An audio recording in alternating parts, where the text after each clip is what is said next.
Shankar IAS அகாடமியில் இன்னைக்கு ஒரு நல்ல ஒரு நிகழ்ச்சி நடந்தது. இங்க பயிற்சி பெற்ற இளைஞர்கள் சென்ட்ரல் சிவில் சர்வீஸ் எக்ஸாமினேஷனில் தேர்ந்தெடுக்கப்பட்டு அவங்களுக்கு ஒரு வாழ்த்து கொடுக்கக்கூடிய நிகழ்ச்சி. இது ஒரு முக்கியமான நிகழ்ச்சி. ஏனென்றால் உலக அளவில் பார்த்தீங்கன்னா சிவில் சர்வீஸ், அதாவது கவர்மெண்ட்டுக்கு உதவி கொடுக்கக்கூடிய சட்டங்கள் புரிஞ்சு நம்மளுடைய கான்ஸ்டிடியூஷனை புரிஞ்சுக்கிட்டு ஒரு சிஸ்டம்ல இந்த நாடு நடந்து வந்துட்டு இருக்கு. அதுல இளைய தலைமுறை சேருது. இதுக்கு கடுமையான போட்டி இருக்கக்கூடிய சிவில் சர்வீஸ் எக்ஸாமினேஷன்ல பாஸ் பண்ணிட்டு அவங்களுக்கு வரக்கூடிய ரேங்கை வச்சு அவங்கள எந்த ஸ்டேட்டுக்கு அனுப்புவாங்கன்றது நிர்ணயம் ஆகும். அதோடு இல்லாமல் அவங்க அட்மினிஸ்ட்ரேட்டிவ் சர்வீஸில் இருப்பாங்களா, போலீஸில் இருப்பாங்களா, ரெவென்யூவில் இருப்பாங்களா, ரயில்வே சர்வீஸ் போவாங்களா, அப்படின்றது சிவில் அக்கௌண்ட்ஸில் போவாங்களா அப்படின்னு அவங்கள கேட்டகரைஸ், அவங்க ரேங்க், அவங்க பர்ஃபார்மன்ஸை வச்சுட்டு பண்ணக்கூடிய ஒரு பெரிய எக்ஸாமினேஷன். அது உலக அளவில் நான் முன்ன சொன்ன மாதிரி கடுமையான போட்டிங்கிறது, ஹை குவாலிட்டிக்கு போட்டி இந்த பயிற்சி மூலமாக தான் நடக்குது. இந்த எக்ஸாமினேஷன் மூலமாக தேர்ந்தெடுத்து வரக்கூடியவங்க நல்ல குவாலிட்டி, நல்ல ஹை லெவலில் பர்ஃபார்மன்ஸ் பண்ணக்கூடியவங்கன்னு தேர்வு ஆகுது. தமிழ்நாட்டில் இந்த ஷங்கர் அகாடமி மூலமாக பல வருஷங்களாக நிறைய பேர் தேர்ந்தெடுக்கப்படுறாங்க. இந்த வருஷம் தேர்ந்தெடுக்கப்பட்டவங்களோட நான் கொஞ்ச நேரம் அவங்களுக்கு வாழ்த்துக்கள் தெரிவிச்சுட்டு இப்போ திருப்பி டெல்லி போயிடுறேன். இது ஒரு பெரிய வெற்றி அவங்களுக்கு, நாட்டுக்கு. அதனால தான் இதுக்கு பேர் சிவில் சர்வீஸ். நாட்டுக்கு சிவில் சர்வீஸ் மூலமாக தொண்டு ஆற்றக்கூடிய அந்த வாய்ப்பு அரசு மூலமாக கொடுக்கப்படுகிறது. அதனால இந்த ஒரு எக்ஸாம் ரொம்ப முக்கியம். அதில் பயிற்சி பெற்று தேர்வானவங்க எல்லாருக்கும் என்னுடைய வாழ்த்துக்கள் நான் திருப்பி சொல்லிக்கிறேன். Shankar academy, Shankar IAS academy இங்கே நல்ல அந்த கோச்சிங் கொடுக்குறாங்க, ட்ரைனிங் கொடுக்குறாங்க, அவங்களுக்கு அந்த எக்ஸ்போஷர் கொடுக்குறாங்க. நல்ல ட்ரெயினர்ஸ், நல்ல டீச்சர்ஸ், முன்னாடி அனுபவம் இருக்கக்கூடிய சிவில் சர்வன்ஸ் அவங்க எல்லாம் இங்கே அவங்களுக்கு பயிற்சிக்கு உதவுறாங்க. அதனால இந்த நல்ல ரிசல்ட்ஸ் கிடைக்குதுங்க. லாஸ்ட் ஒரு 10 இயர்ஸ் கம்பேர் பண்ணும்போது தமிழ்நாட்டிலேருந்து வரக்கூடிய ஐஏஎஸ் ஐபிஎஸ் ஆஃபீஸர்ஸோட நம்பர் இன்க்ரீஸ் ஆகிருக்கு. இது எப்படி பார்க்குறீங்க? அதில் ஒரு வார்த்தை நான் முன்னாடி அதுக்கு கிளாரிஃபிகேஷன். நீங்கள் சொல்கிறது கரெக்டு. 90ஸ்லேருந்து அந்த மண்டல் கமிஷன் இம்ப்ளிமெண்டேஷன் ஆரம்பித்த பிறகு தான் தமிழ்நாட்டிலேருந்து இன்னும் சில கேட்டகரி ஆஃப் ஸ்டூடெண்ட்ஸுக்கு வாய்ப்பு கிடைக்குது. அதனால தான் நான் நம்பர் சொன்னேன். நீங்கள் பார்த்தீங்கன்னா 1950லேருந்து ஐஏஎஸில் மாத்திரம் 600க்கு மேற்பட்ட நம்பர் இருந்திருக்கு. 2011லேருந்து நீங்கள் பார்த்தீங்கன்னா சிவில் சர்வீஸில் 913 பேரும் ஏதோ நம்பர், 900க்கு மேற்பட்ட நம்பர் தமிழ்நாட்டிலேருந்து தேர்ந்தெடுக்கப்படுகிறாங்க. அதனால் அந்த நம்பர் வளர்ந்துட்டு தான் வருது, குறையலை. அதோடு இல்லாமல் எல்லா விதமான சர்வீஸ்லையும் தமிழ்நாட்டிலேருந்து தமிழ் பேசக்கூடியவங்க, தமிழ்நாட்டில் வாழறவங்க, டாமிசைல் அப்படிங்கிற வார்த்தை. அதில் தெலுங்கு பேசுகிறவங்களும் தமிழ்நாட்டில் இருக்கலாம், கன்னடா பேசுகிறவங்களும் தமிழ்நாட்டில் இருக்கலாம், மலையாளம் பேசுகிறவங்களும் இருக்கலாம். அவங்க கணக்குன்னு எடுத்திங்கன்னா தமிழ்நாட்டில் உறைவிடமாக இருக்கக்கூடிய மக்கள் எத்தனை பேர் தேர்ந்தெடுக்காங்க அந்த நம்பர் நான் சொன்னேன். 2011லேருந்து கணக்கு எடுத்திங்கன்னா 913 or 17 அந்த மாதிரி நம்பர், ஓவர் 900 சூஸ் ஆயிருக்காங்க. எனக்கு இந்த நம்பரில் ஆக்சுவலாக எனக்கு பெரிய திருப்தி இல்லை. நான் இன்னும் நிறைய பேர் இருப்பாங்கன்ற எதிர்பார்ப்பில் தான் இன்றைக்கி டிஓபிடி செக்ரட்டரிகிட்ட கேட்டு அந்த நம்பர் வாங்கிட்டு வந்தேன். ஆக்சுவலாக நாங்கள்லாம் காலேஜ் டேஸில் இருந்தபோது இவ்வளோ கோச்சிங்க்கு முக்கியத்துவம் இருந்ததில்லை, இந்த மாதிரி அகாடமிஸும் இருந்ததில்லை. அதனால் அப்போ சுய முயற்சியில் தான் எல்லாரும் வந்துட்டு இருந்தாங்க. இன்னைக்கு அகாடமிஸ் இருக்கிறதுனால தமிழ்நாட்டு இளைஞர்கள் கவர்மெண்ட்டில் நல்ல உயர்ந்த பதவிக்கு வரதுக்கான நல்ல வாய்ப்பு இது. அதனால் நீங்கள் எந்த அகாடமி, ஷங்கர் அகாடமி இங்கே இருக்குது, ஐஎம் ஷுர் தமிழ்நாட்டில் இன்னும் வேறு எங்கெல்லாமோ அகாடமி இருக்கலாம். ஆனால் இளைஞர்கள் தயவு பண்ணி முன்ன வரணுங்க. பாரத நாட்டின் சிவில் சர்வீஸில் தமிழ் மக்களுடைய பங்கேற்பு இன்னும் நிறைய இருக்கணும். அதனால் பாஸ் பண்ணிவிட்டு நீங்கள் வெளில வந்தீங்கன்னா உங்களுக்கு நல்ல ஒரு வாய்ப்பு. நாட்டில் எங்கெங்கெல்லாமோ நீங்கள் பார்த்தீங்கன்னா, நான் ஸ்டேட் முழுக்க ட்ராவல் பண்ணும்போது பார்த்தா திரிபுராவில் இருக்காங்க, நாகாலாண்டில் இருக்காங்க, அஸ்ஸாமில் இருக்காங்க, ஜம்மு காஷ்மீரில் இருக்காங்க. அந்த மாதிரி நம்மளுக்கு இருக்கக்கூடிய திறமையை நல்ல உபயோகப்படுத்துறதுக்கு இது ஒரு நல்ல வாய்ப்பு. ஜிஎஸ்டியை கம்பேர் பண்ணும்போது 2024 விட ஒரு 9% இன்க்ரீஸ் ஆயிருக்குன்னு நீங்க நேற்று கொடுத்துருந்தீங்க. வரி செலுத்தக்கூடியவர்களுக்கு நன்றின்னு சொல்லியிருந்தீங்க. ஆனா இன்னொரு தரப்பு என்ன சொல்றாங்க, நடுத்தர மக்கள்லாம் வரி செலுத்தக்கூடிய நிலைமைக்கு ஆளாயிட்டோம், கஷ்டப்படுறோங்கிறாங்க. அதுக்கு இது நான் உண்மையை சொன்னா நீங்க கொஞ்சம் மீடியான்றதுனால உங்களுக்கு சொல்றேன். தயவு பண்ணி நான் சொல்றத நிஜமா நீங்க உங்க ஆஃபீஸ்ல போய் ஆராய்ஞ்சு பாருங்க. நான் ஜிஎஸ்டி பத்தி பேசும்போது நான் தனிநபரா பேசல. அங்க இருக்கக்கூடிய ஒவ்வொரு மாநிலத்திலேருந்து வரக்கூடிய அமைச்சர்கள், நிதி அமைச்சர்கள் எல்லாரோட உட்காந்து டிசிஷன் எடுக்கிறது தான் ஜிஎஸ்டி கவுன்சில். அதனால ஜிஎஸ்டினா ஐயோ மோதி போட்டுட்டார் வரின்னு அந்த லைன் இங்க எதுக்கோ வந்துட்டே இருக்கு, அது தப்பு. ஜிஎஸ்டி கவுன்சிலில் எல்லா மாநிலத்தோட ஃபைனான்ஸ் மினிஸ்டர்ஸும் இருக்காங்க. இது நம்ம முதல்ல புரிஞ்சுக்கணும். ரெண்டாவது பார்த்தீங்களா, நீங்கள் கேட்குற மாதிரி மிடில் கிளாஸ் மேலே கூட வரி போட்டாங்க இல்லைங்க. ஜிஎஸ்டி பிறக்கிறதுக்கு முன்னாடி 2017க்கு முன்னாடி கூட வேல்யூ ஆடட் டேக்ஸ் விஏடி, அதோட இல்லாமல் ஸ்டேட்ல எக்ஸைஸ் ஆக, அதை தவிர ஸ்டேட் லெவலில் இருந்த எத்தனையோ அடிஷ்னல் டாக்ஸஸ், கிட்டத்தட்ட 17 வரிகளும் 8-9 செஸ்ஸும் கலந்து தான் இன்னைக்கு ஜிஎஸ்டி ஆயிருக்கு. அது ஒவ்வொரு மாநிலத்திலும் இருந்த வரிகள் எல்லாம் சேர்த்து போட்டு தான் கலந்து ஜிஎஸ்டி பண்ணிருக்காங்க. அதனால ஜிஎஸ்டி வந்த பிறகு தான் நம்ம மிடில் கிளாஸ் மக்களுக்கோ ஏழை மக்களுக்கோ அவங்களுடைய தினசரியில உபயோகிக்கக்கூடிய பொருட்கள் மேல வரி வந்துருச்சு அப்படின்ற அந்த வாதம் தப்பு. ஜிஎஸ்டி வரதுக்கு முன்னாடியிலேருந்தே வரி இருந்துச்சு. ஆனா ஜிஎஸ்டி வந்த பிறகு நீங்க வந்த பிறகு நீங்க என்ன பண்ணீங்கன்னு கேட்டீங்கன்னா, முன்னாடி இருந்த வரி விகிதத்தை விட ஜிஎஸ்டி வந்த பிறகு வரி விகிதம் குறைஞ்சிருக்கு. அண்ட் இப்போ நடக்கிற முயற்சி, அதாவது குரூப் ஆஃப் மினிஸ்டர்ஸ் மூலமா நடந்துட்டு இருக்கிற முயற்சி இன்னும் அதை குறைக்கிறதுக்கு தான். அதனால ஜிஎஸ்டி வந்த பிறகு தான் நம்மளுக்கு வரி வந்துருச்சுன்றது தப்பான வாதம். ஏன், அதுக்கு முன்னாடியும் இருந்துச்சு. ஆனா கடைகள்ல பில்லு கொடுக்கும்போது அதை காட்டியிருக்க மாட்டாங்க. இப்ப கடைகள்ல பில்ல சென்ட்ரல் ஜிஎஸ்டி, ஸ்டேட் ஜிஎஸ்டி அப்படின்னு கிளியரா போட்டு உங்க கையில கொடுக்கறதுனால நம்மளுக்கு இப்ப தோணுது, ஓஹோ இப்பதான் நம்ம கட்டுறோமா, ஜிஎஸ்டி வந்த பிறகுதான் வரி கட்டுறோம் போல் இருக்கு அப்படின்னு தோணும். தப்பது. முதலையும் இருந்துச்சு, இப்பவும் இருந்துச்சு. இப்ப நேர்மையாவும் வெளிப்படையாவும் அந்த பில்லுல நாங்க போடுறோம், இத பாருங்க இது இந்த ஐட்டம்க்கு 5% வரி, அதுல 2.5 மாநிலத்துக்கு போகுது, மீதி 2.5 மத்திய அரசுக்கு வருது. அதை போட்டு காட்டுறதுனால இப்பதான் வரி வந்துருச்சுன்னு நினைக்கிறாங்க. இல்ல. லாஸ்ட் பாயிண்ட், ஜிஎஸ்டியில் எடுக்கக்கூடிய ஒவ்வொரு தீர்மானமும் எல்லா மாநில அமைச்சர்களுடைய ஒப்புதல் சேர்ந்து தான், அவங்களுடைய ஒப்புதலுடன் தான் டிசிஷன் நடக்குதே தவிர நான் ஒத்தி மாத்திரம் எனக்கு வேணும் இந்த வரி கொடுங்கன்னு கேட்க முடியாது. அதனால ஜிஎஸ்டியை பற்றி நான் மீடியாவை தயவு பண்ணி கேட்டுக்கிறேன், கொஞ்சம் மக்களிடையே இதை பற்றி உணர்வு, அதாவது இதை சரியான புரிதலை ஏற்படுத்த முயற்சி பண்ண வேண்டுமாங்க.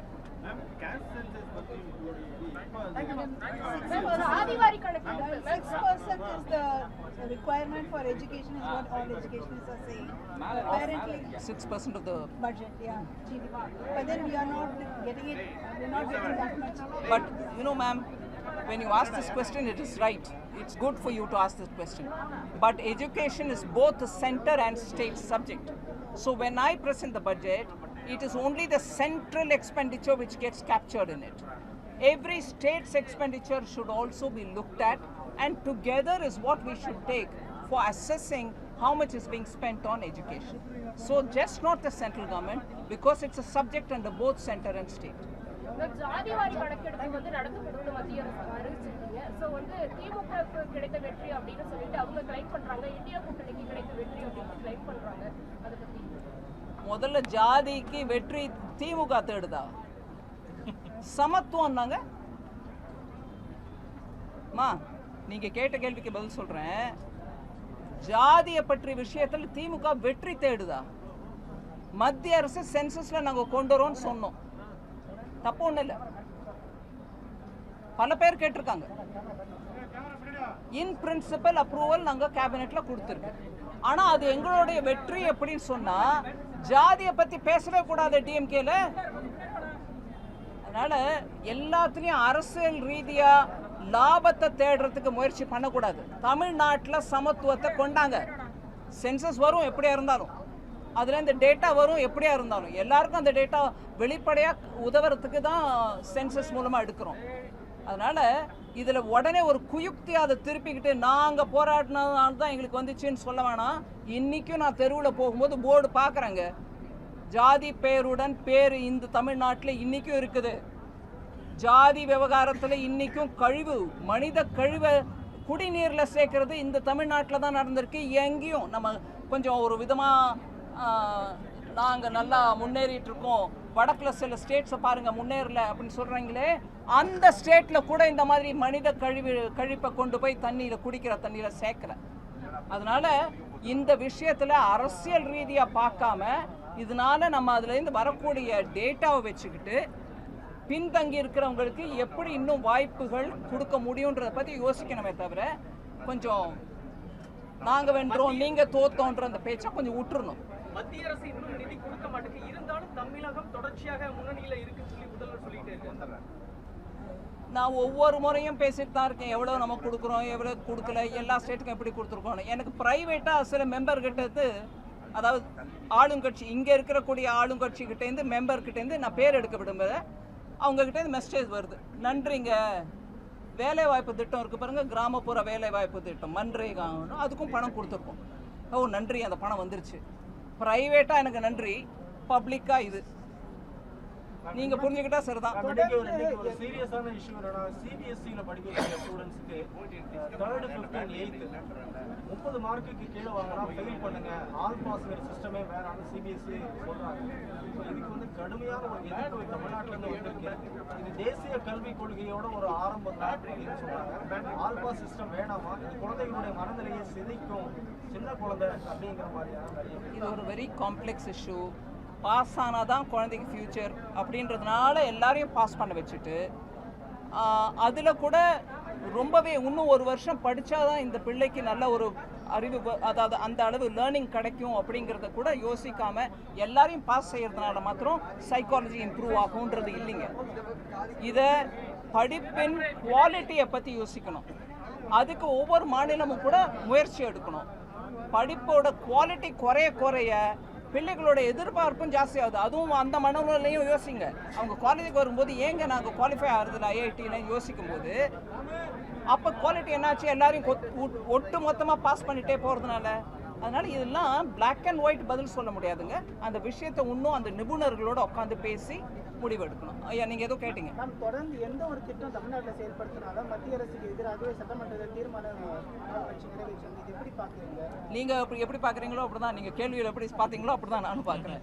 எந்த ஒரு செயல்பாட்டுக்கும் இங்கே ஒரு தீர்மானம் வந்துடும், இல்லை இதை நாங்கள் ஒத்துக்க மாட்டோம், எங்கள் தமிழர்களின் மனோநிலை எப்படி இல்லை அப்படின்லாம் சொல்லுவாங்க. தமிழகத்துல கிரானைட் ஊழல்களை கொண்டு வந்து ஒரு நிமிஷங்க, நீங்க ஒருத்தரே கேக்குறீங்க, இவங்க ஒருத்தரே கேக்குறாங்க, வேற யாராவது கேட்கணுமா? இல்லைங்களா? நான் வரேன் உங்ககிட்ட வரேன்.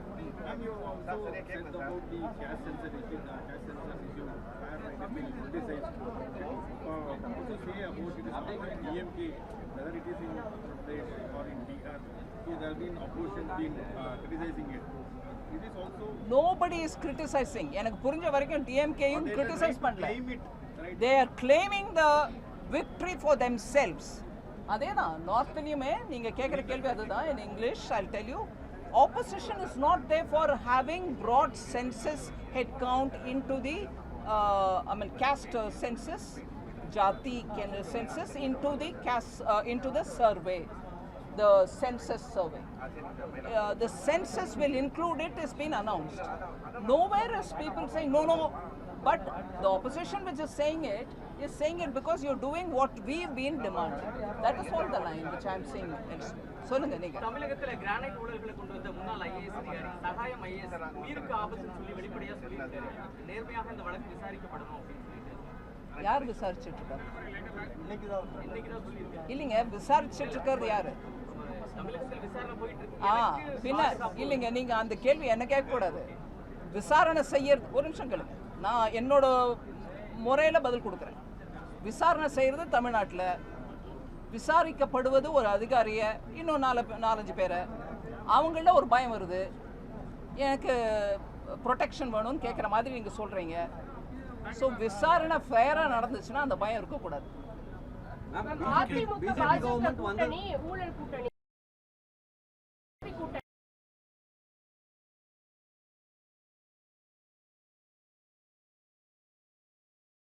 கட்சியினரும் கூட விமர்சனம் பண்ணிட்டு இருக்காங்க. அது எப்படி பார்க்கணும்? கூட்டணியை பற்றி விமர்சிக்கிறதுக்கு முன்னாடி கோர்ட் மூலமா அமைச்சரா உட்கார்ந்துருக்கிறவங்களை கோர்ட் மூலமா கேள்வி கேட்டு பதவி விலக வேண்டிய நிர்பந்தம் யாருக்கு வந்துச்சு? எந்த கூட்டணிக்கு வந்துச்சு? திமுக கூட்டணிக்கு வந்துச்சா இல்ல வேற யாருக்கா வந்துச்சா? ஊழல் காரணமாக கோர்ட், சுப்ரீம் கோர்ட் வரைக்கும் போய் இன்னைக்கு தேதிக்கு 2 அமைச்சர்கள், ஒரு அமைச்சர் ஊழல், இன்னொரு அமைச்சர் இன்னொரு விஷயம், இறங்கிக்கிட்டே இருக்காங்க பதவி. இல்ல கோர்ட் மூலமா கேள்வி கேட்டுட்டே இருக்காங்க.